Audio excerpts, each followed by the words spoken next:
7 mobil mewah terbakar di garasi rumah di Surabaya, milik ex-anggota DPR. Kebakaran sebuah garasi rumah di Jalan Sidosermo Indah 2, Kecamatan Wonocolo, Kota Surabaya, Umat, 18 April 2025, sore, menjadi perhatian masyarakat sekitar. Dalam kejadian itu, setidaknya ada 7 mobil mewah di dalam garasi yang terbakar. Informasinya, kendaraan yang terbakar itu meliputi mobil Toyota Alphard, sedan BMW, Toyota Innova, mobil jenis SUV yang dimodifikasi sebagai ambulans.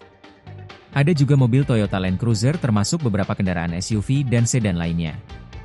Berdasarkan pantauan di lokasi sekitar pukul 17 WIB, belasan truk pemadam kebakaran sudah datang ke lokasi untuk membantu proses pemadaman. Tetapi sekitar pukul 17.30 WIB, kobaran api sudah tidak lagi tampak, hanya saja menyisakan bangkai beberapa mobil yang hangus. Kendati demikian, beberapa petugas pemadam kebakaran masih melakukan penyemprotan sebagai proses pembasahan, sekaligus melakukan penyisiran di bekas area terbakar.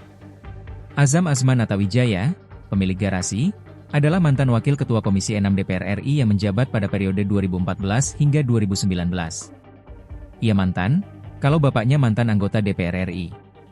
Kalau anaknya nggak tahu, jadi atau enggak, anggota legislatif, ujar Wakil Ketua RT 02 Sidosermo, Denny Wijianto.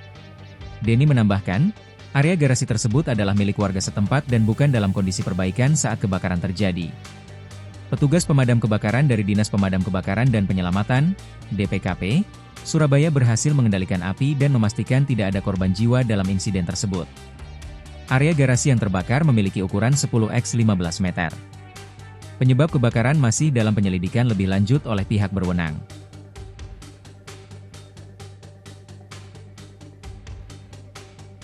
Download Tribun X sekarang, menghadirkan lokal menjadi Indonesia.